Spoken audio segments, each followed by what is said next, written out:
Four, three, And here we are for a brand new episode of Adventures into Reality.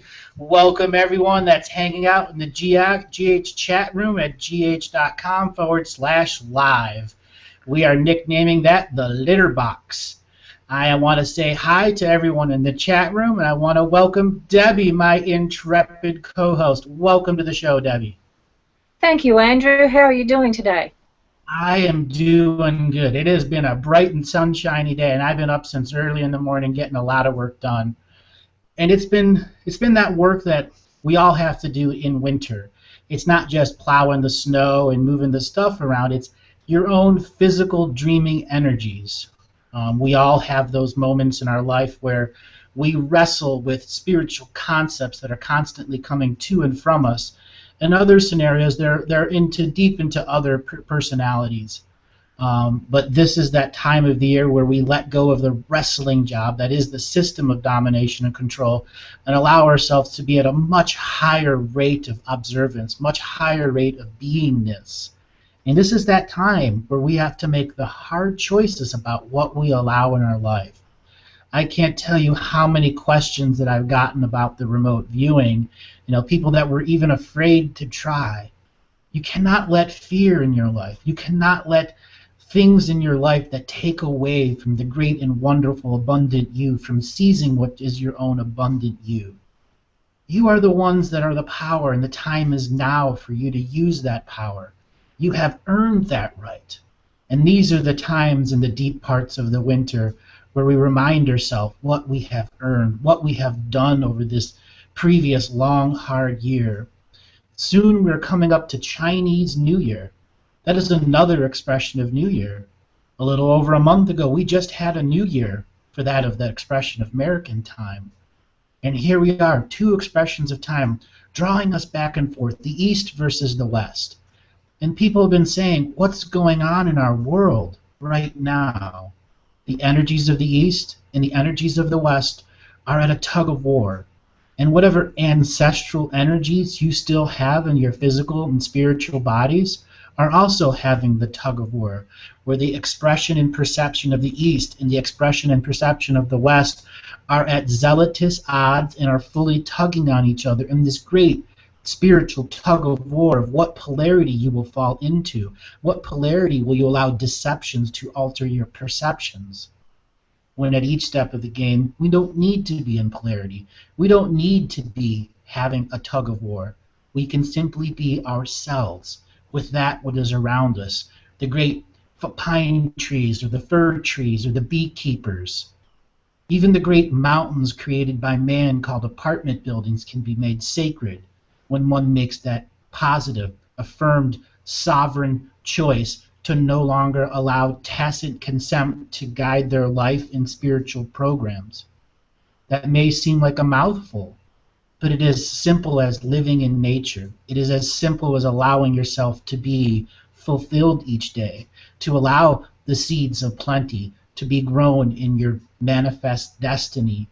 You are the one that can do anything when you allow decisions through your life, when you allow your friends and family to be a part of your council of life, your council of decision, so that the truth is your protection at all layers, dimensions, time streams, galaxies, and universe.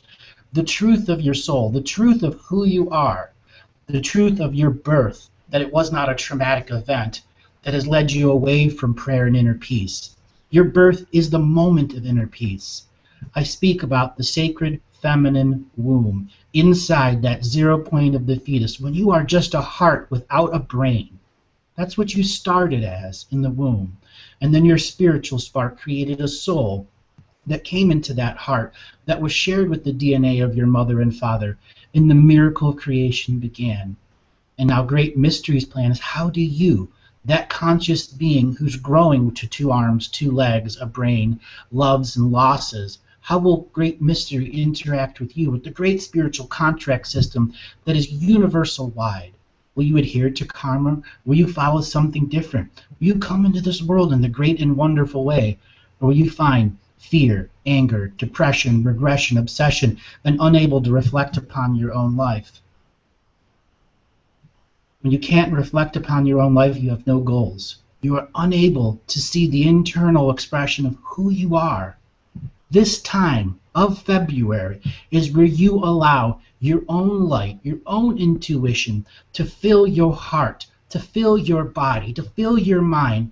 And it's not about sharing this light with anyone else. It is about nurturing it inside yourself, like an ember of coals that you are when you're outside freezing. And this one ember is going to keep you alive. Because this is the depths of winter, the depths where prayers and inner peace have to go to our deepest levels of knowingness. We have to let knowingness come forward. If you're unable to let knowingness come forward, you will have no cycle. You will have no movement. You will be in stasis, unable to change. We human beings are not meant to not ever be changed. We are change incarnate. We are everything that we could possibly be when we allow the victories of our lives to be victories of our life. When we allow the counting coup, that is that ceremony, that indigenous ceremony that says, yes, you have victories, and you must act those victories once per year. Say what it is you've done. Say you've conquered your 6th grade fear of a bully that beat you up and caused horrible dreams because you made a choice in your physical life at age 35 to go back into your mind and to take that fear out, because it is your body, it is your mind, it is your spirit. We cannot allow the reflections of others to be impressed into us. That is what our mothers and fathers do in unknowingness. And in unknowingness, we must have the new form of self-reflection. So unknowingness goes through transformation and becomes knowingness. Knowingness means we don't have vision. We just know, with all sorts of other things that give endless layers of confirmation. So illumination and clarity is as easy as a yawn, okay? From non-illumination to illumination. Ooh! You brought in that new energy. You brought in that new spark. You brought in that new flavor. And you allowed yourself to have your own spiritual allies inside yourself. Those are those other versions of yourself, the angelic beings that are you, that are there to protect you. But you must communicate to them. You must support them. This is why offerings to the ancestors is so vitally important. They are you. They are your 7 future generations. You cannot exist without them, and they cannot exist without you. Finding something in your life space, in your lifetime, like it's an apple being left for them, or something that you've created with your own 2 hands. In a number of other shows, I gave different ways for helping people to go to even a deeper and ancestral connection. This time of year, when the snow is great and the winds are strong and the ice beings are rippling at all of the little creatures of the world, you human beings out there can go and build something as simple as a small bird's nest with 3 little pieces of wood shaped in a triangle. There's all sorts of things that you can do to make nests for other animals who have lost their nest because of the great winter storms and the ice that's coming. It also provides them protection when they're searching for food. That is how you are adding your spark mix to the great wonder and miracle of life. So for those people out there that are doers, find something in your garage that a bird can use as a shelter during a great winter storm or during a rain that they can raise their young in, and you bless it with that energy, and you go put it high in the trees where no animals can get to it, where you put it where those birds normally are. Because that's your gift if you choose to give it to them. And then you just gave sacred space to those brand new beings, and you've given respect to their 7 future generations. It is your birthright to do that. It is your birthright to know the burden baskets that are also not yours, that you've taken from other people and other places, or people have put into your own burden basket. Look in the burdens that weigh you down. Say, why? Why does the martyr me hold on to them? Why is it there? And ask, why can't I let it go?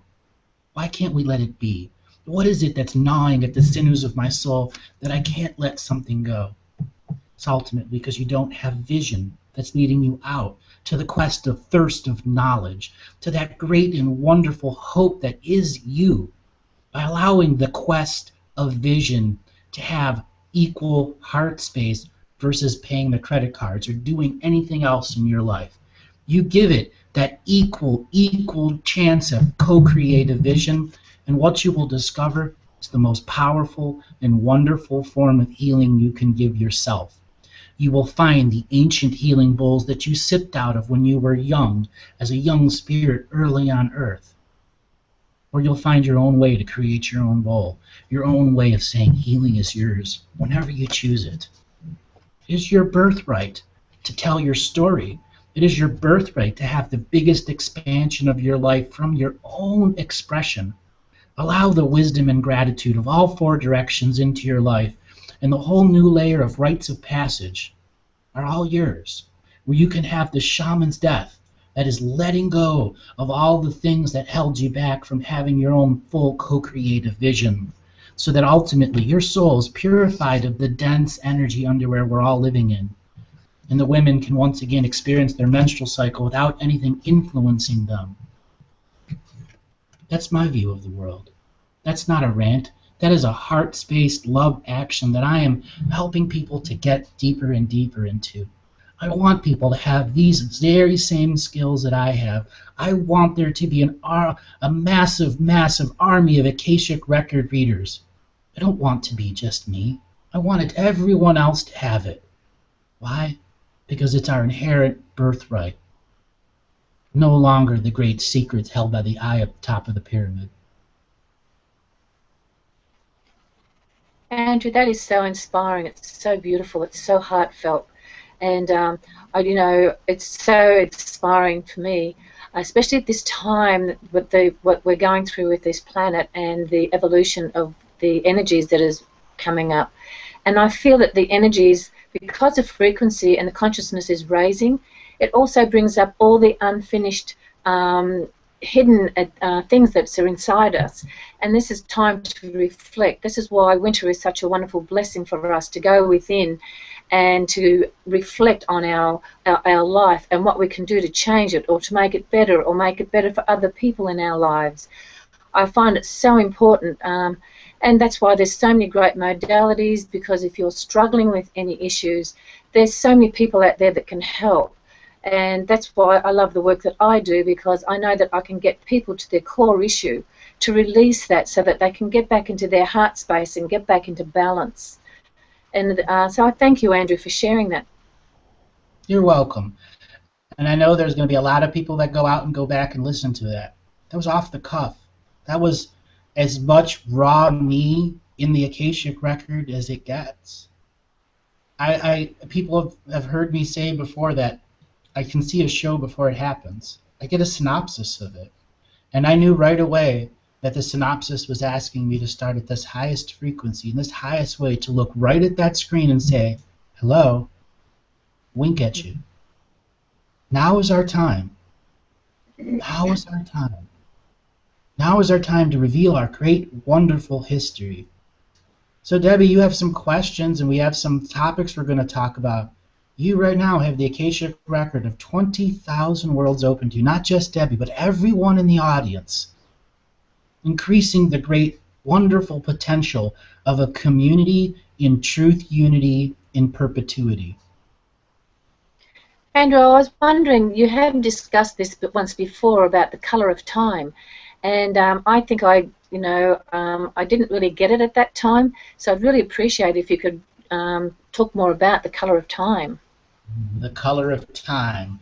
We perceive time on a clock, on the face of a clock, that's 1 through 12, that are in expressed Roman numerals. Even those of the Orient still use this Roman numeral clock, because they've fallen under that hierarchical order of description of time. Time is not numbers on a clock. Time is the rotation and balance of season and stars, combined and compressed into the soul spark that's in a fetus that's growing through a cycle. A cycle is not 1 year. A cycle is a stage of experiences where one has resolved karma or no longer used karma as an expression. There are 2 scales to time, the planetary time, the galactic time. And then the 3rd scale is the universal time. When one looks at galactic time, we see the 7 colors. When one is in this human fraud time, we are stuck in the infrared color of expression. The other 6 parts of the energy body of the 7 chakras are also stuck in that. But it is those other chakra points that determine how time goes through perception or deception, till it raises to the highest part of our crown chakra, where our spirit, which is refueling our soul, so that the infinite soul doesn't believe that it's finite. Time is how our spirit, the infinite non-time experiencing expression, comes into the colored expression of this world and says red is the infrared time, the astral time, where dead is exchanged and expressed. The orange section of the sacrum, that is how our spiritual expression goes to other dimensions, time streams, galaxies, and universes, and calibrates to the time in other colored expressions of dimensions.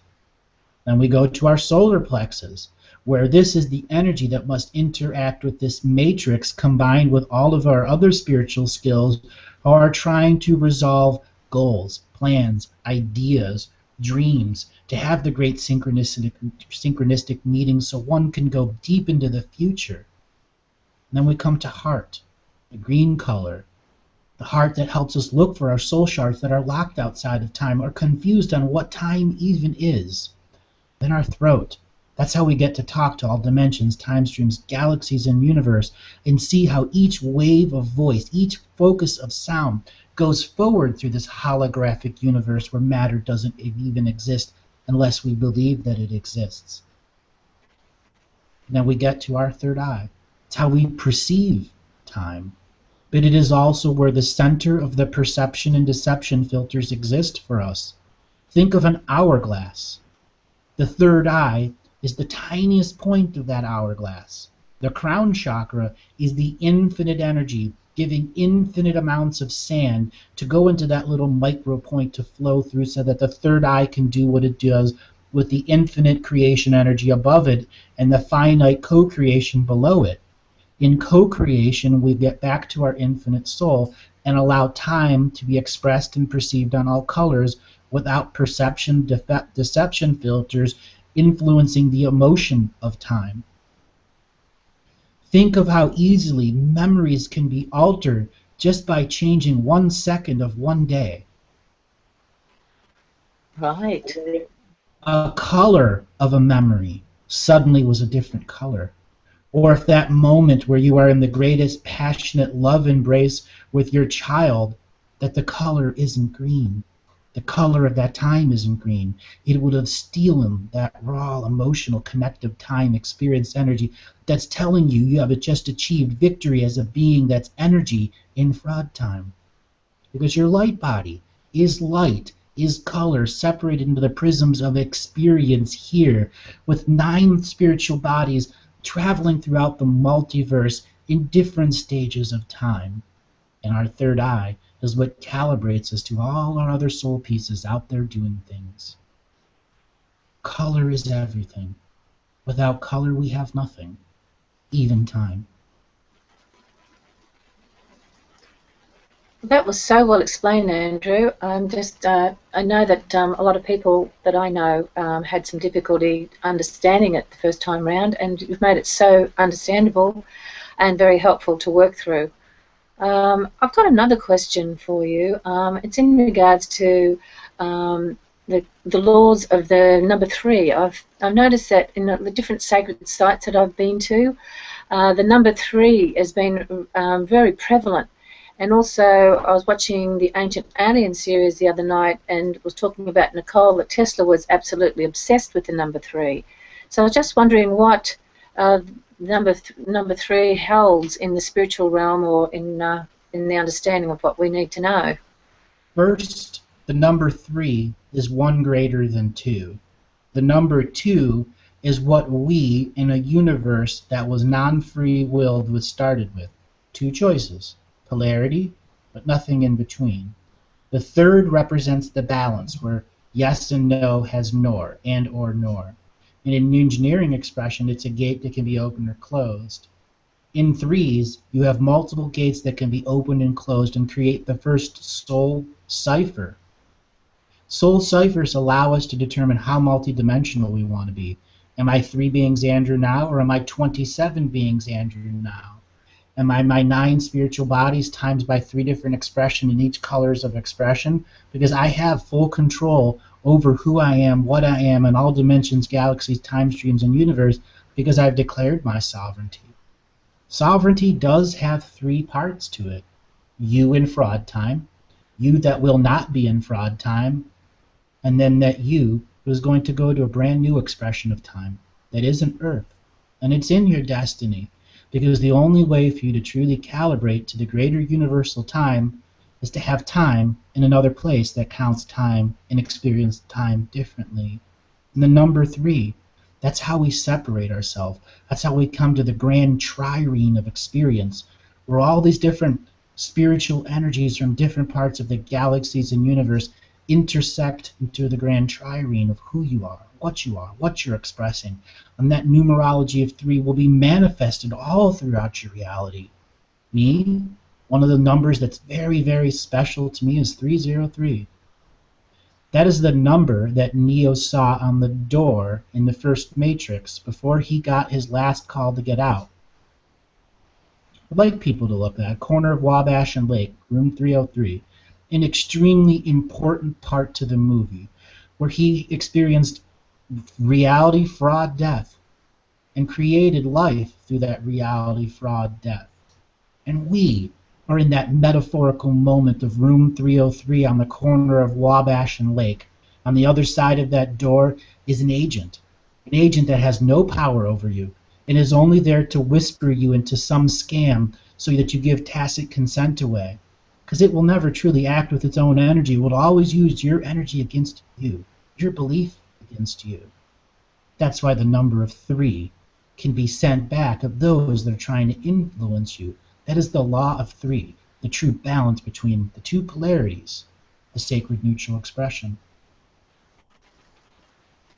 I also know that, some of the modalities that I got involved in, or mystery schools, where they say you need to affirm something 3 times in order for it to actually, take effect. So that was one of the things too that I was wondering about. No. When you're talking about now the 3 realities.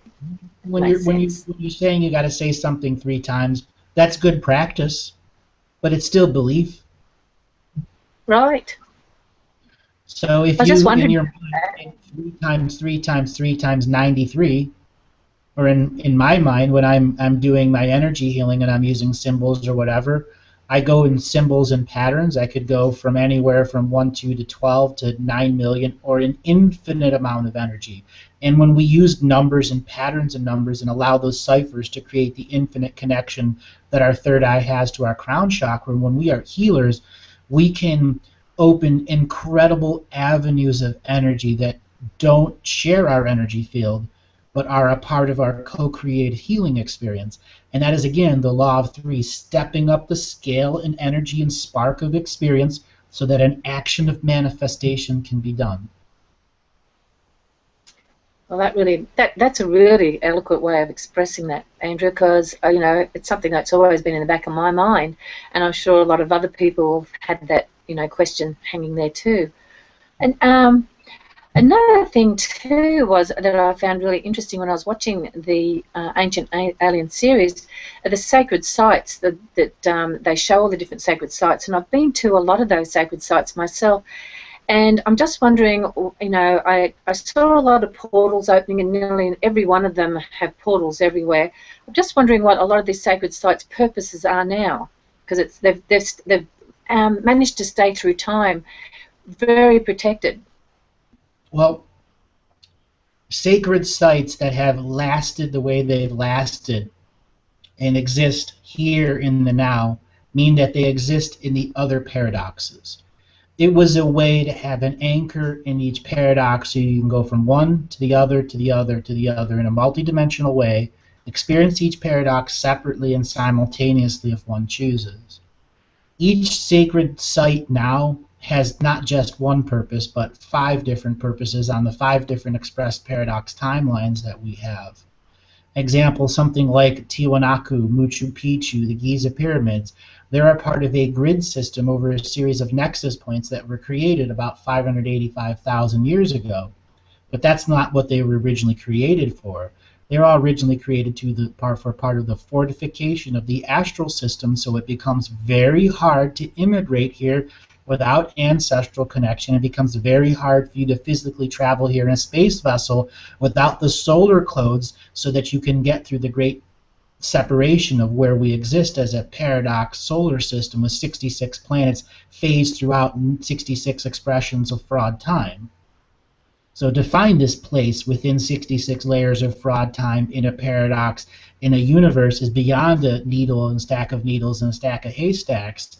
It's the most improbable paradoxical expression, and only the resolution and retribution of karma through DNA will one arrive here in the now.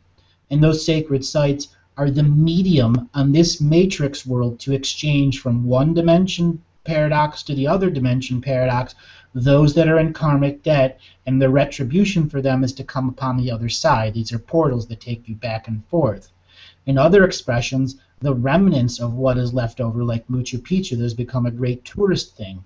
It is attracting people who lived there many thousands or millions of years ago, who have gone through the great expression of what that mountain expression is, through the great sacred Puma clans that existed down there, and the great snake clans. The Red Puma clan was very, very powerful because they understood what fraud red time was, and they allowed themselves to transit fraud red time, not in their DNA lineage bodies, but connected through their sacred sites. So one could be in the top of Tiwanaku and know how to use the machine of spirituality and fraud time there, and appear in the fraud time of another sacred space and another expression of paradox, 1, 2, 3, 4, or 5, didn't matter, your choice of where you were going, because you were charting a goal so that you had all 66 expressions of fraud time here on Earth, so you could unlock universal expression in your heart space. That's why they're called sacred spaces. They're ultimately the cipher to the greater expression of what we are as a species. They have many micro meanings too, like Puma Punku, the great H blocks that were created there. As I've described, that was a massive vault. I've said this in many other shows.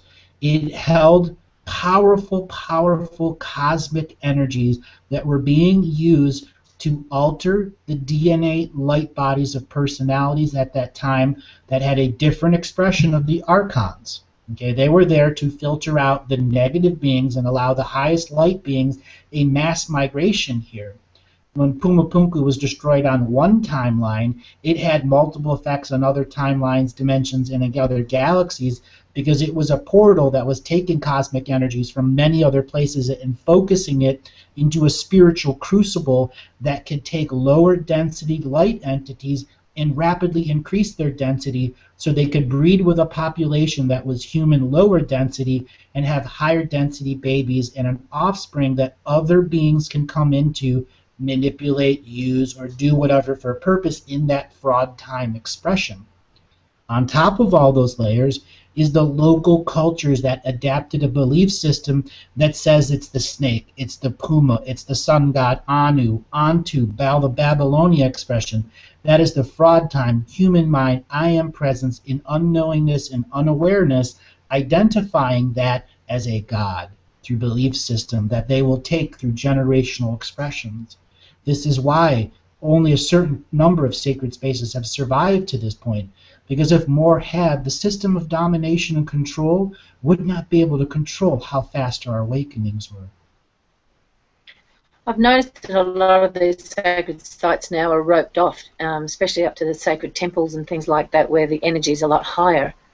And it's probably for that very reason, is because of the domination and control, and they don't want the people to wake up.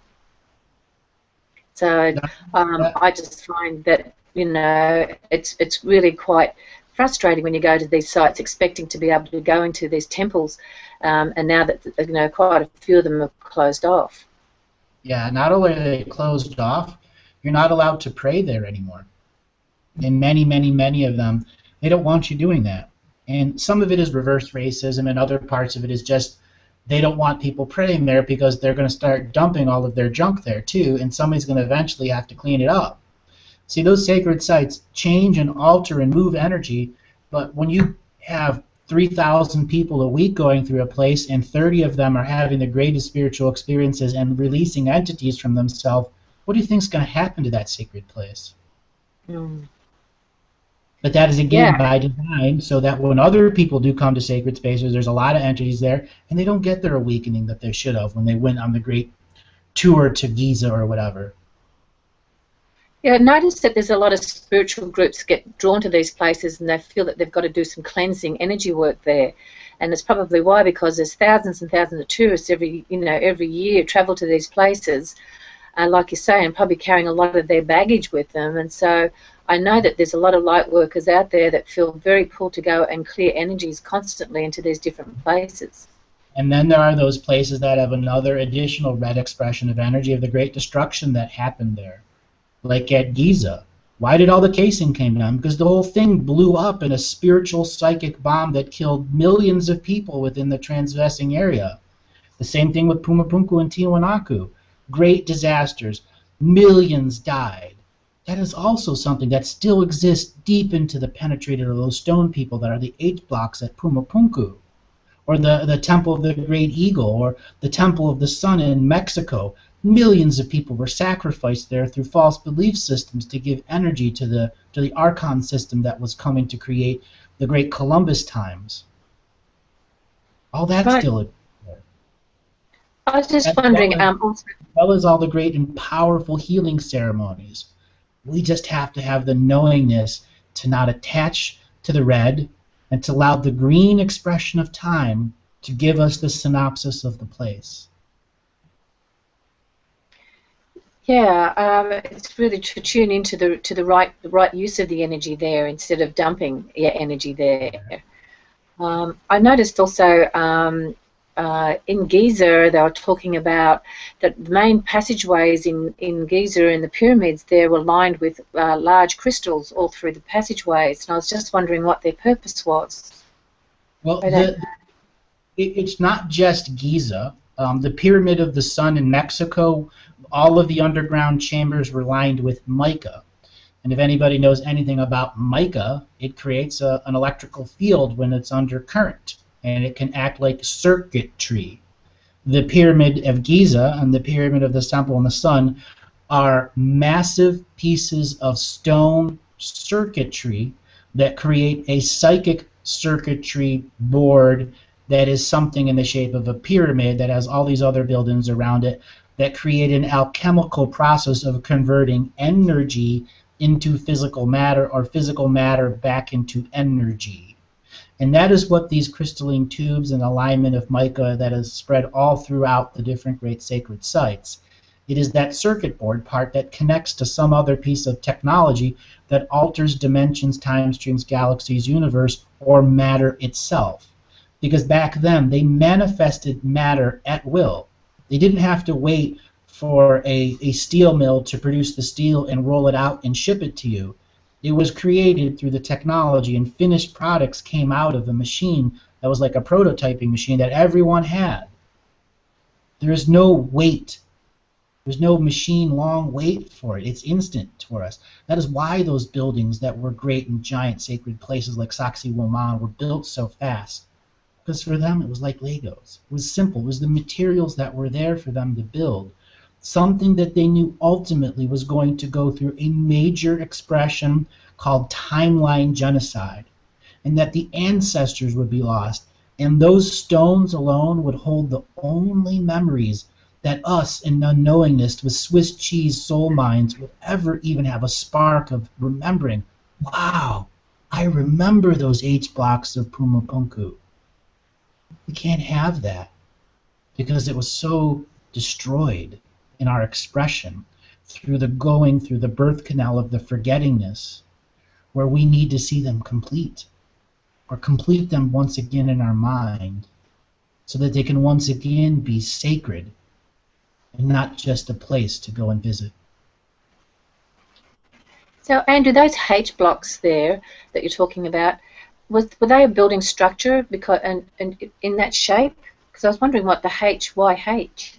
Because that is something that they could cut and build rapidly in anywhere that they wanted to go. They fit together in a special format, and all those little holes that you see in them are where crystals are placed. Okay, those H blocks would make a massive dome, and the dome on the inside and the outside would have those receded holes in it. And the inside and outside holes would have crystals, one that's taking in the cosmic energy from the universe, and the other that's coalescing it and keeping it inside a paradox, in 66 expressions of time. So that quintessential universal light expression was only given to the light bodies that they wanted. Well, that's fascinating. I always wondered about that. It's Also, a massive in my body genetic infrastructure, as well as a vault for many other expressions of, how do I put this, light body DNA and programming.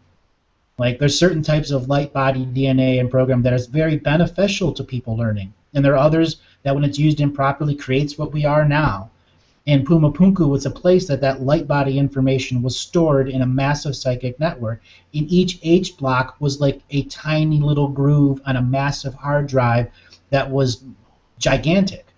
So it stored the universal expression of light body programming in it, which made it one of the most high-valued targets out there.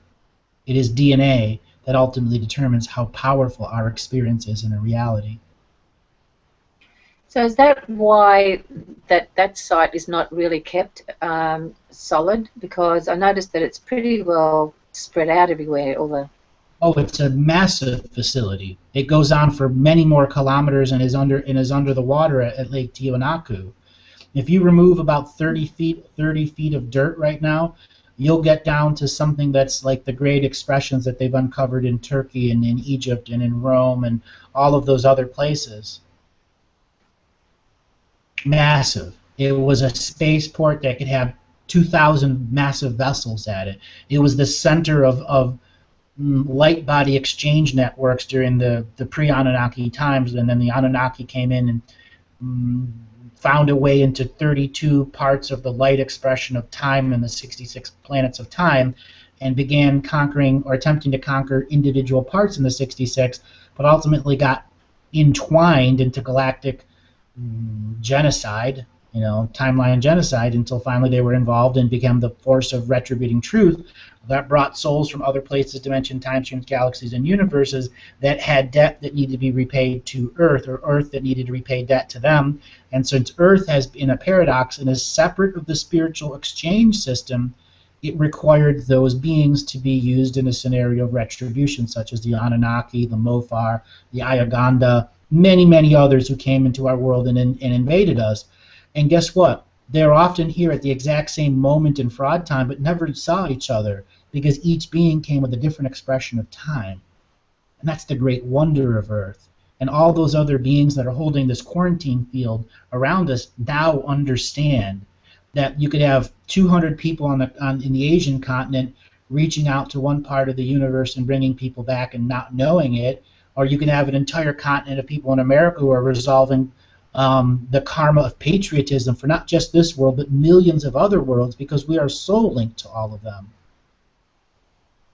So the civilization that existed there at that time was multiple different ones from different planets, then, you're saying, or different dimensions. Mm-hmm. And so that's why we think these civilizations just disappear. They did, because there's no trace. They faded out. Their people faded out of time and went into a different color expression of time, because their consciousness and knowingness didn't want them to entangle with how the system of domination and control was going to take over all the different local bubbles of time expression and conquer them, each one individually, with the Roman numeral clock. Right. Is that the same sort of thing that happened on Easter Island? No. Easter Island is a whole different expression. It is, you had a time where the great destructions of Earth were not just happening on one dimension or time stream, it was happening on all of them. It was the worst of the worst times. And in that particular Easter Island expression that has survived to now, at the very end of it, what was left with people with great and powerful technologies of the mind, but they had nothing. They didn't know how to eat off the land anymore. They didn't know how to swim in the ocean without technology, and they had to go feral for a while and be able to create a way of verbally expressing to their ancestors that they were much greater. And many hundreds of different expressions that had survived that began the journey to Easter Island to find a place that had not been ruined by the time wars on Earth. And that is ultimately what Easter Island represents, the hundreds of different cultures who found a place that hadn't been mutilated by timeline genocide.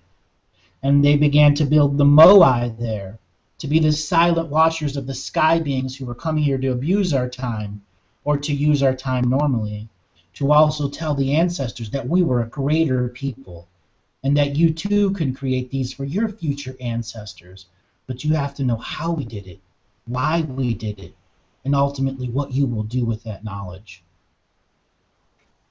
So is the Moai a reflection of what they looked like at that time on the Moai? They had much bigger heads. They were different expressions of long skulls at the time. Human beings didn't look like we do now, though there were human beings who look like us now. There were not a single, the 7-color expression that we're human beings now, the 5 races. You'd have 50, 80, 200 different races of human being. Some with gills, some with wings, some that were anthropomorphs, some that were giants, some that were shapeshifters, because the reality hadn't been molded by domination and control, so that everyone gave away all of their power to tacit consent. Okay. Andrew, I can see a really relevant question that's come up from the chat room, and it's a question here. It's asking, would doing artwork of the sacred sites in their prime expression help anchor in those energies again? If you were at the place and connecting to the nature and trying to draw what the place looks like in your spiritual mind or a spiritual expression of it, it can begin to do a lot of great good because of the raw creative power that you have.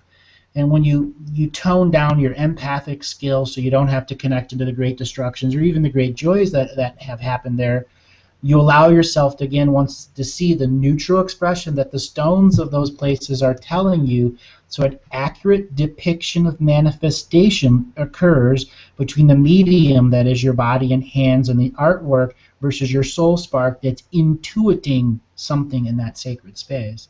Because there might be a private message for you that may be ultimately a private message for millions in the future. That makes a lot of sense. That's really interesting. Andrew, when I was up in Machu Picchu, and with one of the Peruvian guides actually, and we're looking out over a part of the valley, and there was a lot of jungle there. And my husband actually asked him the question, you know, is there any more sacred sites down in those valleys? And he said that people had tried to go into that area and disappeared. They never came out again. And people would go in searching for them and disappear, never come out. They sent police in there. They disappeared. They actually sent an army in there, and they all disappeared. Do you have any answers for that? Yeah, they're called Adaba. And what it is, it's a portal that opens one way. So that means another expression of that sacred site is in karmic negative balance, and it must immediately balance itself or it can no longer be an anchor in time. It opens up a one-way portal to itself in another expression, time stream, galaxy, and universe, and then pulls through people that have the karmic to balance that place. So ultimately it's a one-way portal that brings people to some other expression of that sacred space in some other timeline paradox. And yes, this happens at many, many sacred spaces. When the moon is high, when the emotions of the planet are high, they open up. Or if a sacred space is in great degradation in one particular point, and it needs the balance of a human being energy to be aware of what it was before it faded from human existence, then that space will bring an observer physically there so that it maintains its anchorage in time. Wow, that's fascinating.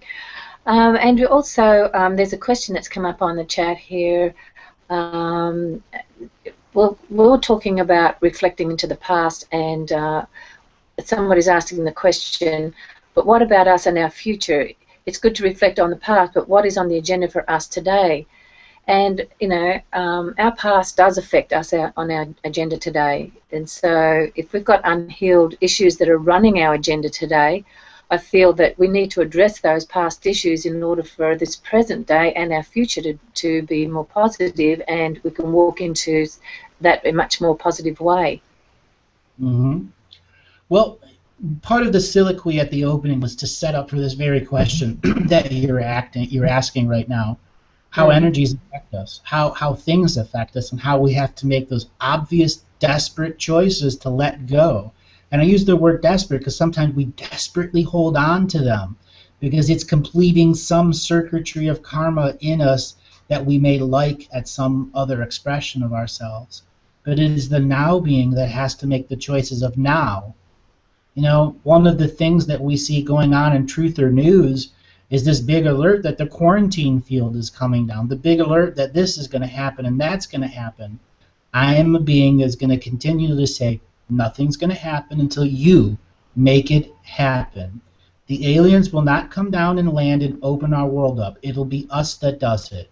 Through the dream world, through the expressions of deja vu that make us question our own reality and awaken as individual sovereign beings not given tacit consent to a media system that's trying to define our generational knowledge in clips and television and in media. Ultimately is us who manifests our future selves. And we must live now so that those future beings can have anchorage to co-create with us in the present. Once we've given ourselves enough anchorage in the now, those future beings who come to give us dream visitations or come and help us find a line to deja vus so that we can see that we are a much bigger being in scope. We must allow that rite of passage so that your scope of vision of the now helps you let go of the dense energy that's around your heart, that's around your mind, that's around your sexual organs, so that you can be free of the density that holds you in infrared fraud time expression as a being of karmic retribution or karmic debt receiving. You need not be any of those in any place or any expression of you. It is your own belief system of manifestation that brings the signature frequency teachings to you of karma all the time. And when one chooses to change your signature frequency of karma affects you, your perception of how it affects this world changes. Where you may look upon those blog that has the 9 different messages from 5 different people spread over a period of a week, and it's only that blog that's giving you your information. That's wrong. Go out and see so much more. Stop worrying what's happening in the BRICS alliance. It's going to fall apart and nothing's going to happen. Stop worrying about what the news media is going to do and go and learn what the 2 words cyclical hibernation means. Don't worry about the next Gaia message or the next channeled message of this from the Pleiadians or that from the butt-sniffing clans. All of them out there are an expression of the mind. And the expression of the mind isn't manifesting things with your own 2 hands connected to your mind.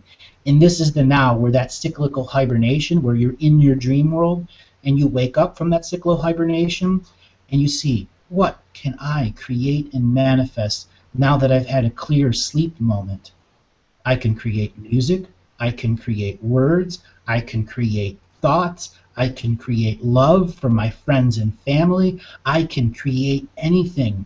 I am an unlimited being of the now, not a limited being of the future or the past. The time is now. The power is you. And you must allow yourself to earn and experience the rites of passage. Earlier in my soliloquy in the very beginning, I said, you've earned it already. Now you must give it to yourself. Have that victory celebration of everything that you did this last year. If you can't do it, that is your own lack of energy and how much tacit consent you're giving away to the system. You are the one that makes the choices. Let that really seep in. Let that really go in.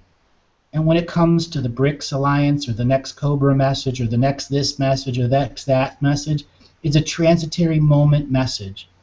That's all that it is. Even this, when I'm presenting right now, is a transitory moment message.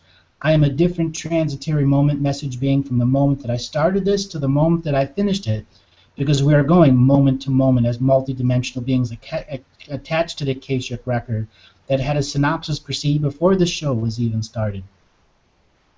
That is why these eyes and these words connect to so many people out there. You hear your own truth. You see your own wisdom. You make your own connections. I am not out there individually chess mastering each person into a thought, destruction, or idea. You are coming upon your own and solving your own paradoxes, your own mysteries, and creating new and wonderful questions that create abundance of creativity in yourself. That is really very encouraging, Andrew, because it's so necessary for us to go into that aspect and attitude now. It's very important for us to go into that attitude and disconnect ourselves from all the fear base or other stuff that's going around the internet, and really just focus on what we want and how we're going to disconnect ourselves from all that, and which will affect the whole planet. You know, if each individual does the work, it's going to make a great difference in the whole evolution of man. It's going to add to it. A massive, massive evolutionary difference at the individual level that affects the mass scale of everything that who we are and what we'll go through. The sharing and quickening of the awakening experience is one of the greatest gifts we get as a human being, coming at the end of this long, hard journey through paradox and through multidimensional expression that has made us the lowest common denominator of a being, using our free will or not. When we get to share that celebration of ascension and once again show off the mystical things that we can do, and they no longer are occult, but they are available to everyone, so everyone has an a la carte belief system that allows them to do telekinesis, aerokinesis, mass manifestation, healing, because they have that limited source of technological, spiritual connections in their crown chakra to the third eye. And also the way, when you mentioned at the beginning of 2015, when you were reading the timelines, and you're saying that we're now disconnected, the energies are now separated from the control and the domination, and we have the choice now to become free sovereign beings. And in order to do that, we need to really work on on ourselves and bettering ourselves, into getting ourselves into a mindset that we're not stuck in this system, that we have choices and that we can rise above it. And there's so many different ways that we can do it. Exactly. There's an unlimited amount of ways that we can do it. But the ways that limit us from doing unlimited things occupy many of the architectural foundations of our culture and society in the way that we express. So there are things in our culture and society that prevent us from being multidimensional beings, like the banking system. Right there, that's hierarchical order right in your face that says it is this way. Another expression is the law system. It is, why is the justice blind? Why is the angel of justice blind? Why can it not see all sides of the story? Because it doesn't want to. Because it was blindfolded by a hierarchical order to do the wrong thing all the time, and to only randomly do the right thing. And then spirituality and religion, each giving us a limited form of external belief or internal belief, but ultimately doesn't give us the full teachings of who we are, because it can't, because it's based in hierarchical order. But all of those religions can acknowledge they are in hierarchical order and reverse engineer themselves so they're once again for the people. Even the Catholic Church and the Vatican can reverse engineer itself. It just needs to give up the criminals so that they are no longer doing criminal things with our light bodies, our spirit bodies, or our soul families. Take that power back. No longer give tacit consent to all dimension time streams, galaxies, and universes in which the archons determine how karma is going to affect you. Everything that happened in the paradox is now set in stone since August 2013, when I said the event started. And it will only end when everyone has come through the final part of the crucible of the mind and has been melded to the soul of the heart. So we really have to follow our own heart and our own journey and not get caught up in all the domination and control stuff and all the stuff that's getting put out there, but to focus on ourselves and our spirit and our growth, and to really put that forth and make that our important aim in life, and to, you know, totally be authentic and live in our heart space. Absolutely.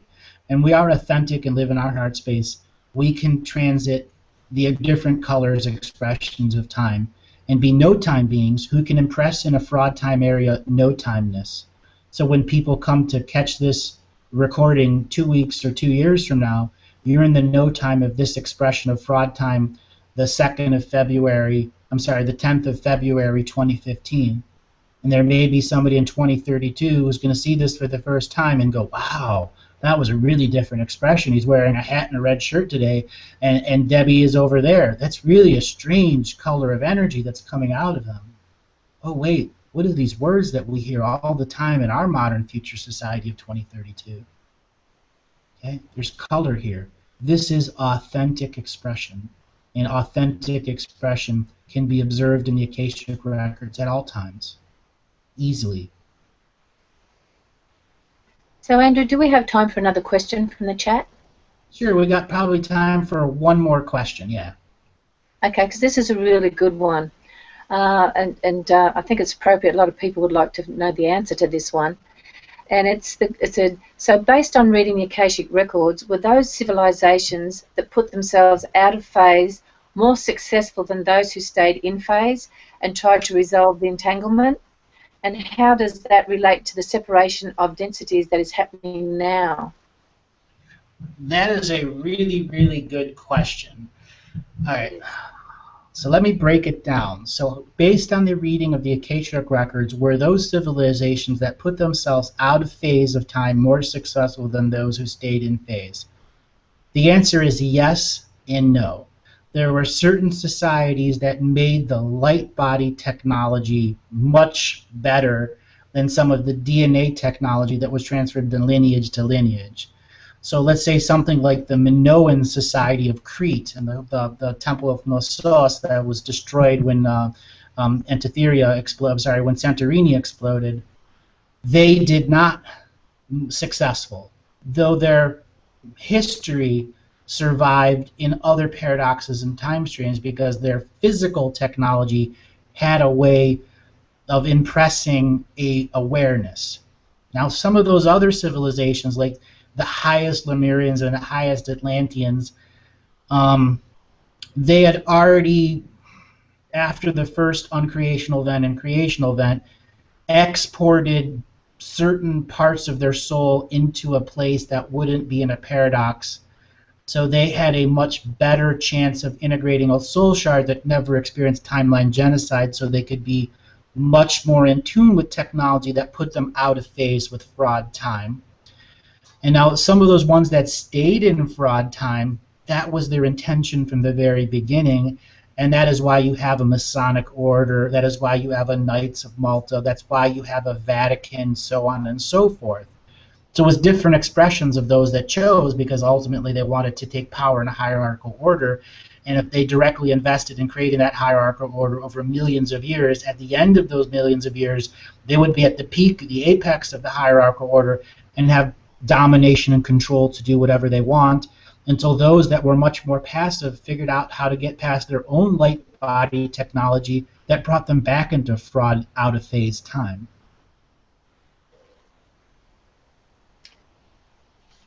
Well, you answered that really eloquently, Andrew, because that is a major question, and I'm sure a lot of us would really appreciate understanding that.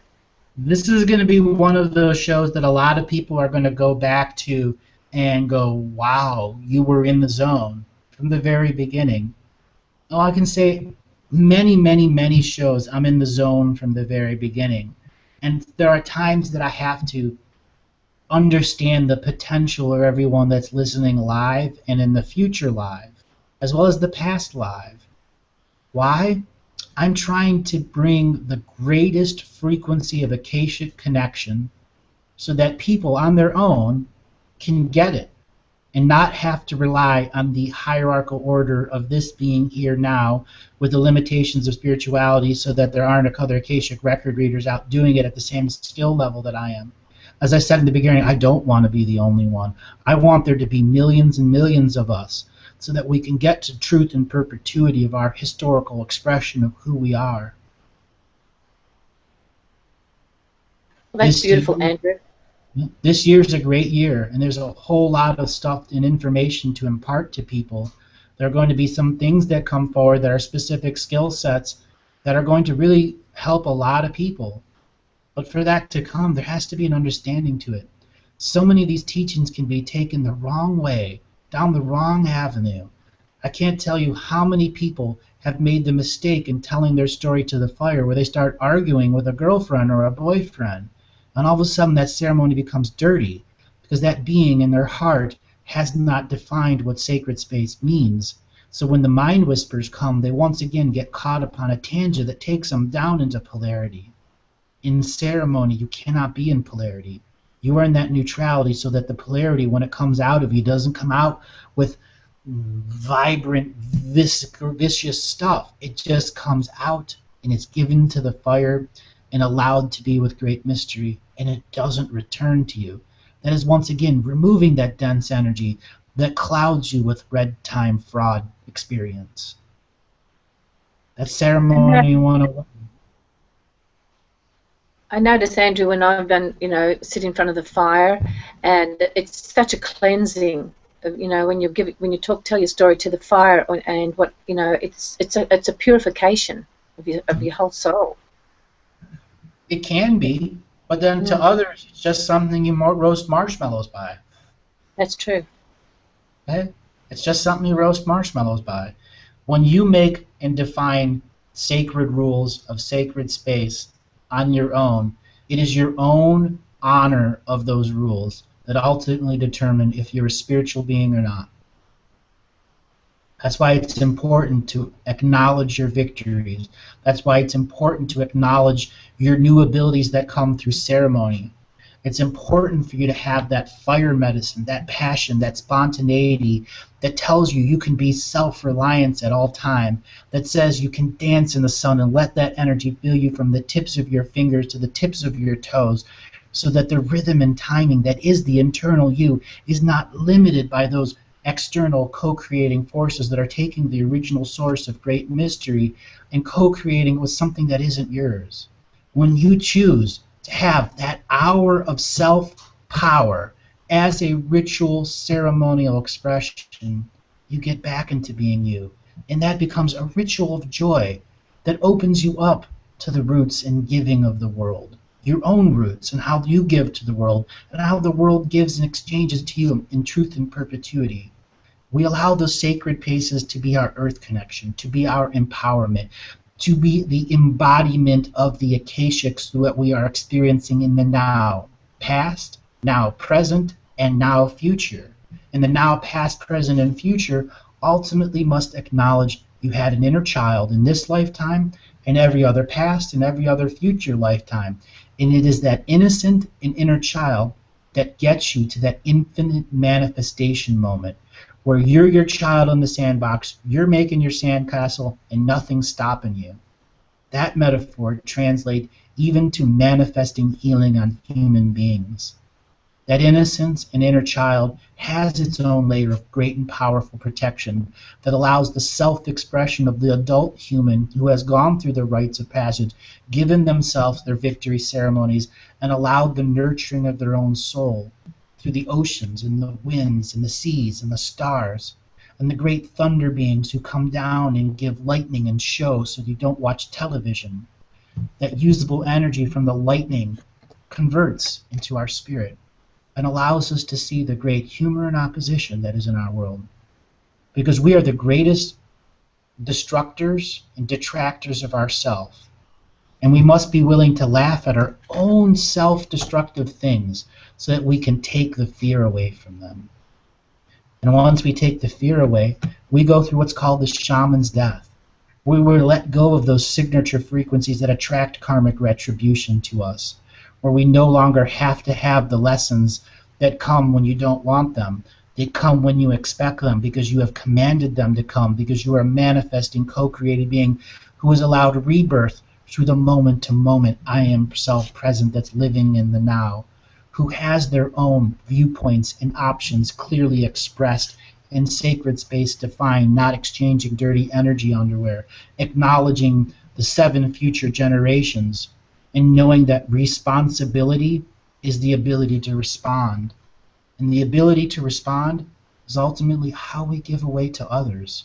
Do we give our greatest heart joy, or do we give a little nugget of ice that's pissed us off for the last year to the person that cut us off in the car? That is your giveaway ceremony each and every day. Your honest, authentic, expressed self at all times saying to the universe, we love you in all of your forms, expressions, dimensions, time streams. When we get to that moment, we return home to the self, the authentic self, and we need not have to have long versions of expression that gets us there. The fields of plenty are already there. The manifestation of who we are and what we are is easy. And the colors of the whirling rainbow and the rainbow warriors are everywhere. We simply have to acknowledge the color of the rainbow and allow it to show us unity and wholeness achieved. So the dream time is not fraud time, and fraud time is not confused as dream time, and the perception deception filters that define time as dream or non-dream begin to end, and the veils of separation fall down, and we allow ourselves once again to be the authentic selves we are now. Beautiful, Andrew, and thank you so much, because that is so inspiring. Thank you. It really is. This has been a really, really special show. And I want to thank everyone that's been a part of this. We are going to have another super exciting show. Make sure you check up on the events calendar at thegalactichistorian.com. For those that are listening live at galactichistorian.com/live, check out our website. We're going to have a whole bunch of new and exciting things coming up. Thanks a lot, Debbie. We're going to end the show for today. Take us away, Kat. Thank you, Andrew.